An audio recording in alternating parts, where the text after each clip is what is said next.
सत श्रीकाल जी। आज अपन बात करने वाले हैं डेटा स्ट्रक्चर के बारे में। डेटा स्ट्रक्चर एक ऐसा टॉपिक है जो कॉलेज लेवल और स्कूलिंग लेवल में दोनों में काम आता है। तो अभी जैसे 18 जून के आसपास शायद 12th के जो माध्यमिक शिक्षा बोर्ड के पेपर, उनमें इंफॉर्मेशन टेक्नोलॉजी का पेपर बाकी है, वो होना है। तो उसका फर्स्ट लेसन है डेटा स्ट्रक्चर। तो फर्स्ट ऑफ ऑल ये हिंदी मीडियम और इंग्लिश मीडियम दोनों स्टूडेंट्स के लिए टॉपिक है। तो अपन उसको डिस्क्राइब करेंगे। डेटा स्ट्रक्चर होता क्या है या डेटा स्ट्रक्चर का मीनिंग क्या है, फर्स्ट ऑफ ऑल हम ये जानते हैं। तो फर्स्ट ऑफ ऑल अपन पढ़ते हैं डेटा। डेटा का मीन्स होता है आंकड़े, द कलेक्शन, आंकड़े, ठीक है ना। अब आंकड़े क्या होते हैं? आंकड़े कई प्रकार के हो सकते हैं, just like Hindi, English, mathematical, numerical and the various type of the data. And structure means अपन बोल सकते हैं साधारण भाषा में संरचना, कि आप किसी भी जो आपके डेटा है उनको आप किस प्रकार से सुरक्षित करेंगे या किस प्रकार से उनको आप सेव करेंगे या किस प्रकार से उनको आप डिजाइन करेंगे। तो आपके जो डेटा है या आपकी जो सूचनाएं हैं उनको एक व्यवस्थित रूप से जमाने का जो सिस्टम है उसको हम कहते हैं data structure. I repeat, data structure means क्या होता है? डेटा स्ट्रक्चर मीन्स होता है कि जो आपने मैनी टाइप्स के जो आंकड़े हैं उनका जो कलेक्शन किया है, उन कलेक्शन को आप किस प्रकार से शो करेंगे। ओके, अपन आगे चलते हैं। मैं आपको एक छोटा सा एग्जांपल देता हूं, छोटा सा एग्जांपल डेटा का। आप देखते होंगे कि कई बार आपके पास डिजिट आती है, ठीक है ना। जैसे न्यूमेरिक नंबर आ गया कोई, तो वो एक डेटा टाइप है। आपको सिंपली लैंग्वेज में आपको लगेगा कि नंबर है क्या है, बट जब आप उसको कंप्यूटर सिस्टम के अगर तरीके से देखेंगे तो वो आपका एक इंटीजर नंबर होगा। वही कोई अगर शब्द आ गया तो वो एक कैरेक्टर का रूप ले लेगा। इसीलिए अपन इसको जब नेक्स्ट जो टॉपिक आएंगे अपने नेक्स्ट बाय टॉपिक, उसको अपन डिस्क्राइब से पढ़ेंगे। सिंपली अगर अपने को डेटा स्ट्रक्चर का अगर लेसन समझना है या माध्यमिक शिक्षा बोर्ड की जो किताब है उसमें जो 1 से लेके 5 तक के पार्ट है उनमें ये यूनिट सारी है। बिल्कुल। अब अपन डेटा स्ट्रक्चर को आगे डिस्क्राइब करते हैं। तो सबसे पहले आता है simple data structure, simple data structure और compound data structure. It means अगर आपके क्वेश्चन आता है कि how many types of the data structure, तो बच्चों उसका आंसर होगा कि डेटा स्ट्रक्चर 2 प्रकार का होता है, सिंपल डेटा स्ट्रक्चर और कंपाउंड डेटा स्ट्रक्चर। इसके बाद में अपन इस डायग्राम को आगे पढ़ते हैं। तो यहां आता है कि सिंपल डेटा स्ट्रक्चर कितने प्रकार का होता है या सिंपल प्रकार के डेटा स्ट्रक्चर को कितने भागों में बांटा गया है। तो सिंपल जो प्रकार का डेटा स्ट्रक्चर है उसको हम 2 भागों में बांटते हैं, एक होता है एरे, एक होता है स्ट्रक्चर। एरे और स्ट्रक्चर को हम C++ में पढ़ेंगे। उसके बाद में होता है compound data structure. Compound data structure को भी 2 भागों में बांटा गया है, लीनियर एंड नॉन लीनियर। कई बार बच्चे कंफ्यूजन हो जाते हैं कि कंपाउंड डेटा स्ट्रक्चर में बच्चे ज्यादातर लिख देते हैं एरे, लीनियर और नॉन लीनियर, जबकि कंपाउंड डेटा स्ट्रक्चर को केवल 2 ही भागों में बांट सकते हैं अपन, एक तो लीनियर और दूसरा नॉन लीनियर। फिर आगे चलते हैं लीनियर डेटा स्ट्रक्चर को। लीनियर डेटा स्ट्रक्चर का यह टॉपिक सबसे इंपॉर्टेंट टॉपिक होता है। इस टॉपिक में से माध्यमिक शिक्षा बोर्ड के जो पेपर है उसमें कम से कम छोटा क्वेश्चन बन जाता है, स्टैक, क्यू, लिंक लिस्ट से रिलेटेड। तो अपने को नॉन लीनियर का जो टॉपिक है उसको अपने को थोड़ा ढंग से पढ़ना है। तो लीनियर में क्या होता है? लीनियर में 3 प्रकार के होते हैं, stack, Q, link list. And the last topic is the non linear data structure. Non linear data structure is the 2 types. Non linear data structure कितने प्रकार का होता है? 2 प्रकार का होता है, एक होता है ट्री और दूसरा होता है ग्राफ। जो classification of the data structure है उसको अपन डिस्क्राइब करेंगे। मींस जो डेटा स्ट्रक्चर का वर्गीकरण है उसको अपन डिस्क्राइब करते हैं, क्योंकि फर्स्ट लेसन है तो सिंपली अपने को इनकी डेफिनेशन या इनका मीन्स मालूम होना चाहिए कि है क्या। तो आपने भी, मैंने जो लास्ट अपन ने टॉपिक देखा है, एक चार्ट बनाया था मैंने आपके डेटा स्ट्रक्चर का, फर्स्ट ऑफ ऑल वो आपके माइंड में होना चाहिए। अब अगर उसको माइंड में आप रखते हो तो अब आपको इसको आसानी से समझ सकते हो। आपने देखा होगा कि डेटा स्ट्रक्चर के दो भाग होते हैं, एक होता है सिंपल और दूसरा होता है कंपाउंड। एक होता है सिंपल, दूसरा होता है कंपाउंड डेटा स्ट्रक्चर। क्वेश्चन आ जाता है कि सिंपल डेटा स्ट्रक्चर क्या होता है। तो सिंपल डेटा स्ट्रक्चर की बिल्कुल सिंपल सी परिभाषा है, बिल्कुल छोटी सी परिभाषा है। क्या परिभाषा है? यह सामान्य प्रकार के डेटा टाइप या डेटा से तैयार किया गया स्ट्रक्चर होता है। वापस सुनोगे, सिंपल डेटा स्ट्रक्चर क्या होता है? यह सामान्य प्रकार के डेटा से या डेटा टाइप से तैयार किया गया स्ट्रक्चर होता है, जैसे इंटीजर, बूलियन आदि। आई बात समझ में? अब आपके क्वेश्चन आ जाता है कि सिंपल डेटा स्ट्रक्चर होता है कितने प्रकार का है, how many types of the simple data structure. तो सिंपल सा आंसर है, generally simple data structure is the two types like array and structure. अब इस टॉपिक को अपन यही फिनिश कर रहे हैं और नेक्स्ट लेते हैं अपन कंपाउंड डेटा स्ट्रक्चर। क्वेश्चन ये रिपीट हो जाता है कि कंपाउंड डेटा स्ट्रक्चर किसका प्रकार है? तो दैट इज सिंपल आंसर, किसका प्रकार है बेटा? कंपाउंड डेटा स्ट्रक्चर का, कंपाउंड डेटा स्ट्रक्चर का। अब दो प्रकार हो गए, सिंपल और कंपाउंड। अब अपन कंपाउंड को आगे बढ़ाते हैं, क्योंकि the most topic related will be compound data structure. जितने भी ये जो पूरे टॉपिक्स है वो सारे कंपाउंड डेटा स्ट्रक्चर से रिलेटेड है। अब कंपाउंड डेटा स्ट्रक्चर क्या होता है?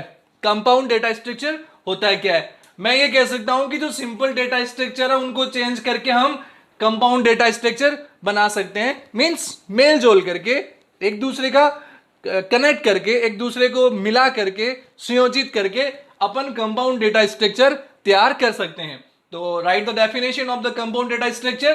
कंपाउंड डेटा स्ट्रक्चर का मतलब होता है कि जो सिंपल डेटा स्ट्रक्चर को हम चेंज करके बनाया गया डेटा स्ट्रक्चर आपका कंपाउंड डेटा स्ट्रक्चर कहलाता है।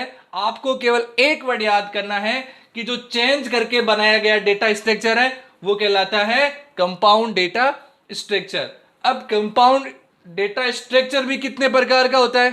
तो अभी अपन ने आपका जो पीछे चार्ट बनाया उसमें आप देख सकते हैं कि जनरली कंपाउंड डेटा स्ट्रक्चर दो प्रकार का होता है, लीनियर और नॉन लीनियर। कई बार क्या होता है कि जब बच्चे क्लास में पढ़ते हैं तो उनको एक कंफ्यूज होती है कि डेटा स्ट्रक्चर दो प्रकार का होता है, लीनियर और नॉन लीनियर।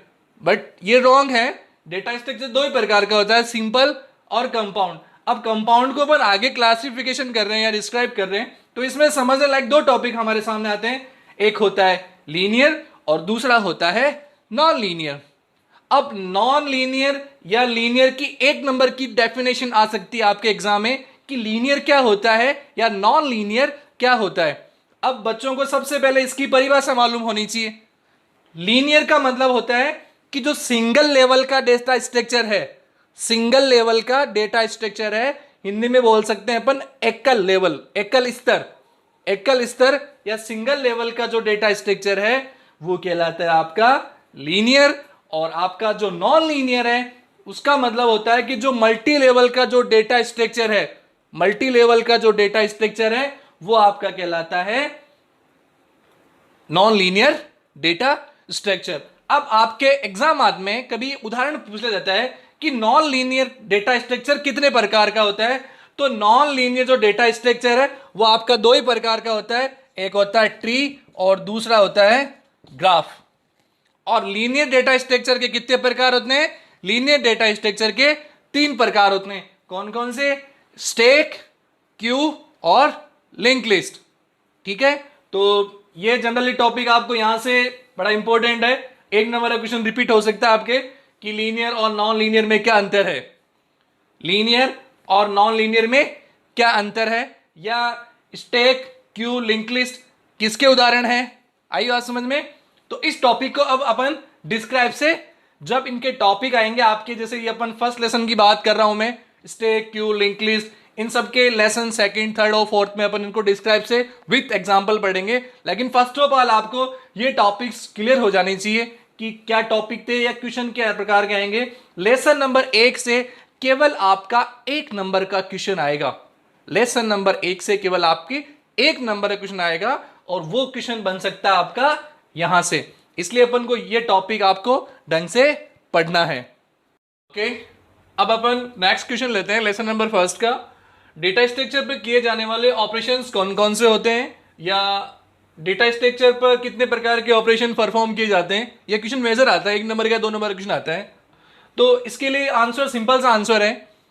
इसके लिए आपने क्लास में पढ़ा भी होगा कि डेटा ऑपरेशन को ऑपरेशन करने के लिए कौन कौन से सिस्टम यूज में जाते हैं। तो फर्स्ट ऑफ ऑल अपन बात करते हैं कि जब आपका एक डेटा स्ट्रक्चर बनकर तैयार होता है, एक डेटा स्ट्रक्चर आपका बनकर तैयार होता है, तो उसमें कौन कौन से ऑपरेशन परफॉर्म किए जाते हैं। जब आपका एक सिंपल एग्जांपल देता हूं, जब अपने घर पे एक मकान तैयार होता है या अपन एक मकान बनाते हैं तो उसमें कई सारे ऑपरेशन आते हैं। सबसे पहले अपन लैंड खरीदते हैं, फिर उसका ऊपर नक्शा बनवाते हैं, फिर कच्चा मकान तैयार होता है, फिर मकान बनकर तैयार होता है, फिर उसको कलर करते हैं, खिड़कियां, दरवाजे, मतलब एक पूरा उसको स्ट्रक्चर देख के फिर अपना एक घर तैयार होता है। तो अपन ने उसके ऊपर कितने सारे स्ट्रक्चर काम में लिए या कितने सारे अपन ने उसमें ऑपरेशन काम में लिए, कितने सारी उसमें चीजें आई, छोटी से छोटी छोटी चीजें।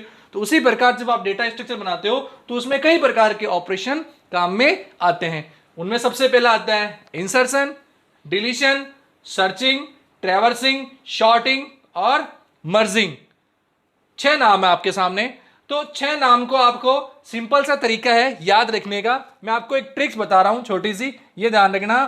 ट्रिक्स है आपकी MDS, MDS, और फिर आपका बचता है लास्ट में TSI।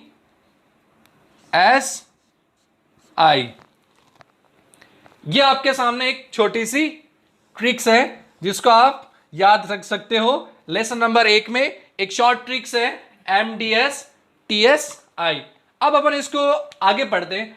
बच्चों, इस 6 नाम आपको मैंने बताए, ये 6 नाम आपका 1 नंबर का क्वेश्चन बना सकता है कि what is the insertion, what is the deletion, searching क्या है, ट्रैवर्सिंग क्या है, शॉर्टिंग क्या है और मर्जिंग क्या है।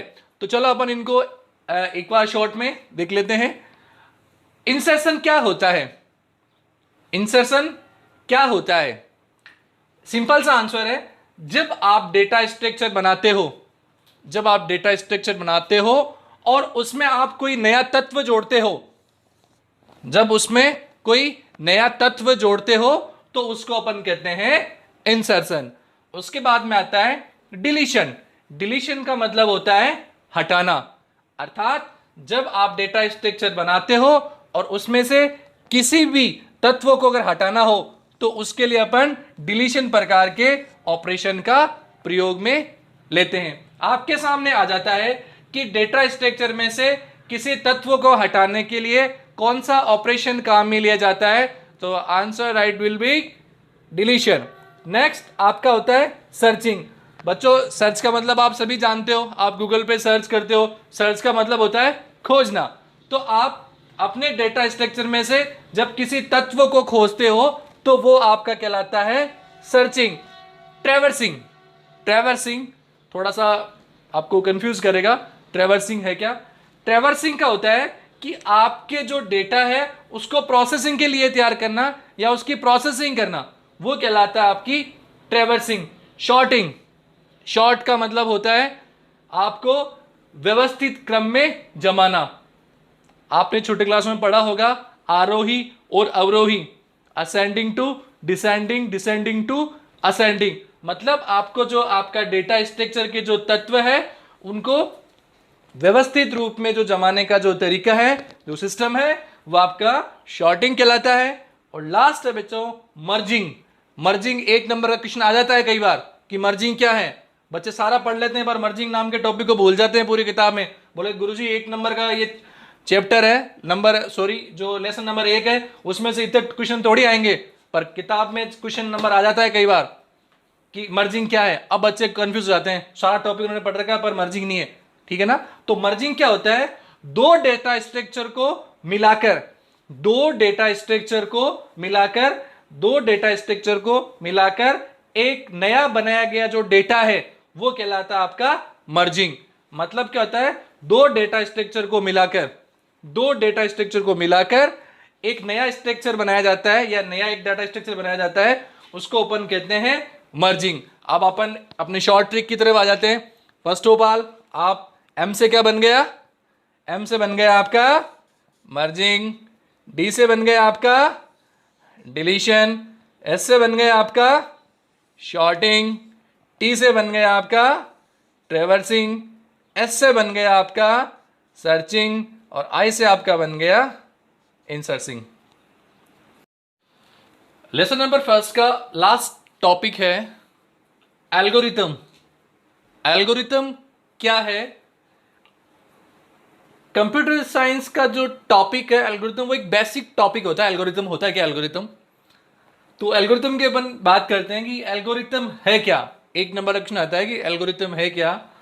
तो एल्गोरिथम के लिए मैं आपको केवल एक लाइन याद कराऊंगा, एक लाइन बताऊंगा।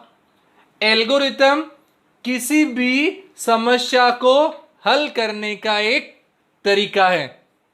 एल्गोरिथम क्या है?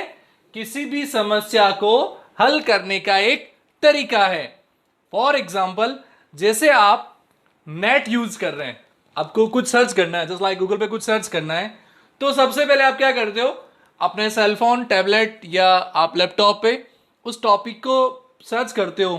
ठीक है, जैसे गूगल में आप गए, गूगल में आपने कुछ भी टाइप किया, ठीक है, टाइप करने के बाद में जब आपका सिस्टम उसको सर्च कर रहा है, ठीक है, सर्च करने के बाद में क्या होगा, जो भी आपने टॉपिक सर्च किया है उस टॉपिक से रिलेटेड इंफॉर्मेशन आपके सामने शो हो जाएगी। अब आपको उसके बाद में क्या करने का, जो टॉपिक आपको चाहिए या जिस टॉपिक की आपको जानकारी चाहिए उसके ऊपर अपन क्लिक करते हैं और उसमें अपन उस जानकारी को देखते हैं। तो आपने देखा होगा ना, इस टॉपिक को सर्च करने के लिए आपने कितने स्टेप्स को फॉलो किया। अगर आप एक भी स्टेप फॉलो नहीं करते तो आपका वो ऑप्शन सामने नहीं आता। या आप ये कह सकते हो कि अगर आप वर्बली भी कोई टॉपिक बोलते हैं, आप वॉइस के रूप में बोलते हैं, आपको कुछ सर्च करना होता है, तो एक ऑप्शन या एक स्टेप आपको जरूर लेनी होती है। तो आप इतने स्टेप को फॉलो करने के बाद में आप अपने आउटपुट के पास पहुंचते हैं। तो कंप्यूटर सिस्टम में जब आपकी प्रोग्रामिंग बनती है तो उस प्रोग्रामिंग को एक सिस्टमेटिक तरीके से लिखने के लिए, या एक कह सकते हो कि आप अच्छे तरीके से लिखने के लिए हम एल्गोरिथम का प्रयोग करते हैं। तो आपको परिभाषा इसकी याद हो गई होगी, किसी भी समस्या का समाधान करने के लिए हम एल्गोरिथम का प्रयोग करते हैं। अब पढ़ते हैं 12th क्लास की किताब में ये दो क्वेश्चन मोस्ट होते हैं, स्पेस कॉम्प्लेक्सिटी और टाइम कॉम्प्लेक्सिटी। बच्चों को अक्सर ये समझ में नहीं आता है कि सर एल्गोरिथम की परिभाषा तो हमें समझ में आ गई है, बट हमें ये स्पेस कॉम्प्लेक्सिटी और टाइम कॉम्प्लेक्सिटी क्या है ये समझा दीजिए। तो बिल्कुल कई बार मैन क्वेश्चन आ जाता है कि what is the difference of the space complexity and time complexity. तो इसका जो बेसिक जो डेफिनेशन है या जो बेसिक इसका जो मीनिंग है वो रिलेटेड है स्पेस कॉम्प्लेक्सिटी। स्पेस का मतलब होता है स्थान। अब पर्टिकुलर कोई स्थान तो होता नहीं, लैंड तो है नहीं, यहां स्थान होगा किससे रिलेटेड, मेमोरी से रिलेटेड। इट मीन्स जब कोई एल्गोरिथम रन होगी तो वह कितना स्पेस मेमोरी में लेगी। कहने का मतलब यह है कि जब आप किसी एल्गोरिथम को एग्जीक्यूट करोगे, रन करोगे, निष्पादन करोगे, तब वह एल्गोरिथम उस मेमोरी में कितना स्पेस लेगी या कितना स्पेस घेरेगी, वो कहलाती है आपकी स्पेस कॉम्प्लेक्सिटी। टाइम कॉम्प्लेक्सिटी क्या है, जब कोई एल्गोरिथम रन होगी, एग्जीक्यूट होगी, तब वह कितना समय लेगी, टाइम कितना समय लेगी, यह कहलाएगा आपका टाइम कॉम्प्लेक्सिटी। बच्चों मैं आपको इस टॉपिक को एक बार थोड़ा सा वापस डिस्कस कर रहा हूं क्योंकि ये टॉपिक एक नंबर का क्वेश्चन आ जाता है। आप माध्यमिक शिक्षा साइट की जाके देखेंगे ओल्ड पेपर, तो वहाँ टाइम कॉम्प्लेक्सिटी का क्वेश्चन या स्पेस कॉम्प्लेक्सिटी का क्वेश्चन आपको अक्सर मिल जाता है। तो अपन आगे पढ़ते हैं इसमें वापस कि कॉमन अंतर क्या है स्पेस कॉम्प्लेक्सिटी और टाइम कॉम्प्लेक्सिटी में। स्पेस कॉम्प्लेक्सिटी क्या करती है आपका कि आप कितना मेमोरी में वो स्पेस घेरेगी, मतलब कि जब आप उस डेटा को स्टोर करोगे तो उसमें कितना स्पेस आएगा, कितनी मेमोरी आएगी। और टाइम क्या करता है, टाइम कॉम्प्लेक्सिटी क्या करती है, टाइम कॉम्प्लेक्सिटी की जब आप किसी एल्गोरिथम को रन करोगे तो वह उसमें कितना समय लेगी, ये कहलाती है आपकी टाइम कॉम्प्लेक्सिटी। बच्चों लेसन नंबर 1 आपका फिनिश है। अगर इससे रिलेटेड अगर आपको कोई प्रॉब्लम है तो प्लीज़ आप मुझे कमेंट में बताइए, मैं आपका वहाँ ज़रूर उसका आंसर दूंगा।